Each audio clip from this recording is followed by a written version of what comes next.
So to start this series off, this is my 2019 Specialized Sequoia. I got this bike back in January 2020. This was my first gravel bike. I went with a steel frame, steel fork, and then entry-level components. The reason I went with this bike was just because the elite and expert models, the more expensive models, use the same frame. I kind of knew at the time that I wanted to do a lot of tinkering with it and swapping parts out. So the higher end versions of the bike use the same as the base model frame.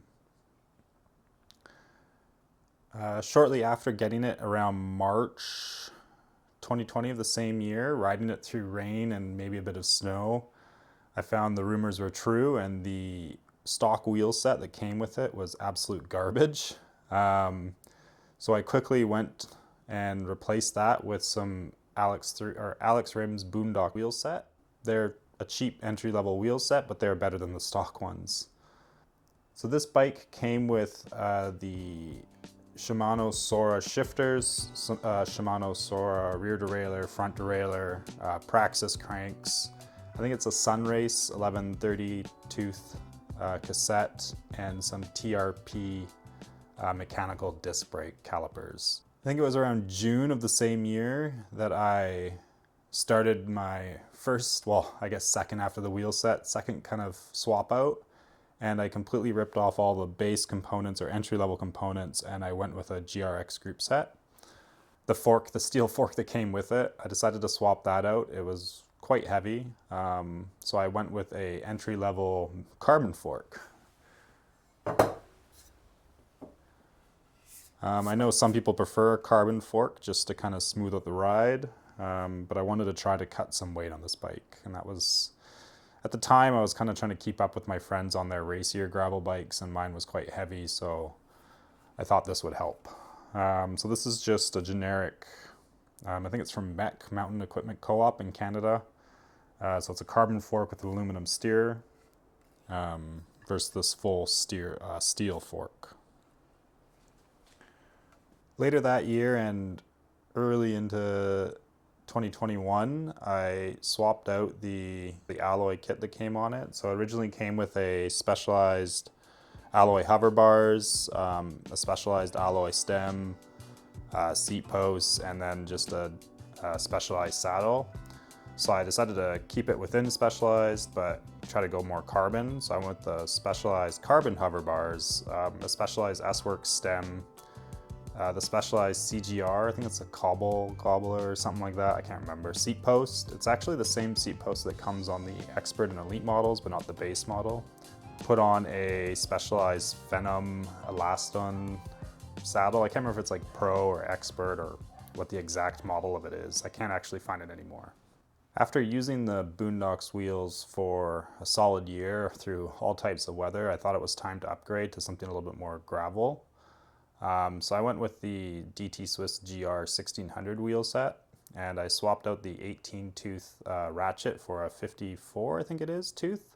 52 or 54, or whatever it is. So the Boondocks have a 21 millimeter internal rim width, whereas the DT Swiss GR 1600s have a 24 millimeter internal rim width. Yeah, so around 2023, midway through 2023, I decided it was time to swap out the specialized carbon hover bars and S-Works stem, and I went with the NVG series carbon bars. My reasoning was to go for something a little bit wider. So the alloy hover bars that came with it originally, they're 44 centimeters wide, and I felt those are just too wide. So I went with, so then I swapped to the carbon hover bars. I went with 40 centimeters, and at the time they worked, but when I started riding with this bike, they were just feeling a bit too narrow, and I just wanted something a little bit more, to feel a little bit more planted, you know? So the G series, the MV bars are actually 42, so I went in the middle, and they've been working out pretty well so far because they're still on the bike. And then it was, I think, like that for another year or so before I made any other changes, which is actually kind of getting it to where it is now. I ended up finding a good deal on another wheel set, and I finally made the leap to carbon. And I also wanted to tryout 650B. So yeah, I found a good deal on some Roval Terra CLX Evo wheels and 650B. So I purchased those and put on some Ultra Dynamico, more mountain bikey tires. So there's the Rosé in the rear and the Mars in the front, and it's a 48 millimeter rear in the rear and a 2.2 in the front. But with the Roval Terra CLX Evo wheels, they're actually 30 millimeter internal width for the rims. And so the rear tire actually blows up out to 50 millimeters. Then maybe a few months after that, I ended up stealing the seat post off of one of my other bikes. So it's a Thompson titanium seat post. I just liked the look of it. It kind of matched the bottle cages that I had there, the King cage, the titanium bottle cages, and just a little bit of a silver look. I also did the titanium screws into the fork, so just a little silver down there. And then in addition to that, I went with a Chromag leather saddle just for comfort, and I went with Chromag flat pedals. So this is actually the second GRX group set I've put on this bike, other than the cranks. Those are still the original ones, but the rear derailleur and the shifters have all changed. So I fell a few times. They're getting a few scratches on them. So I decided to give them to my brother-in-law and buy some new ones for myself.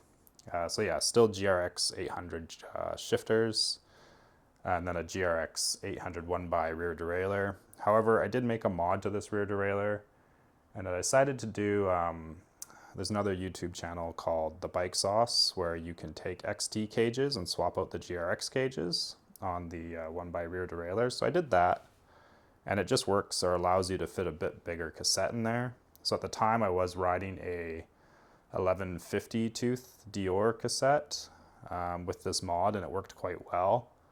But I guess I'm a bit of a weight weenie, and I decided to go back down to the 1146 cassette just to save a few grams, no real reason. So I think that kind of summarizes where it's at now. So future plans for this bike. I'm actually thinking of swapping out the GRX cranks finally and going with some XT ones. I have an XT crank set with a 32 tooth chainring, so I'll be swapping those out and just dropping that gearing lower. In addition to that, I think one day I'd actually like to move away from this Specialized Sequoia frame. Although it has served me well, there are quite a few reports of the chainstays cracking just due to the quality of the steel. And so I'd like to move to another frame and just try to take everything off this bike and move over to that, including the fork. The one I'm kind of looking at, but we'll see, it's kind of expensive, is a Flanimal from Rodeo Labs. They have a steel frame version of that, and I think that would work quite well. We just need a new bottom bracket and headset, but everything else should transfer over fine. Until then though, this bike will keep doing what it's doing, riding single track or some bit rougher fire roads and steeper elevation or steeper grade. Every video, because I've built up quite a bit of collection of them, is I'm going to put a sticker on the bench.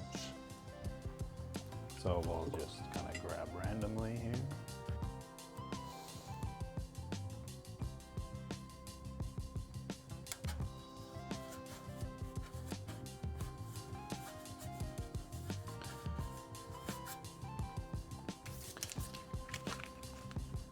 So thanks for watching. I think that's everything.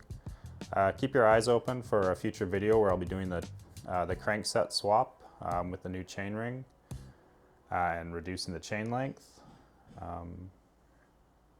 Yeah, we'll see you around.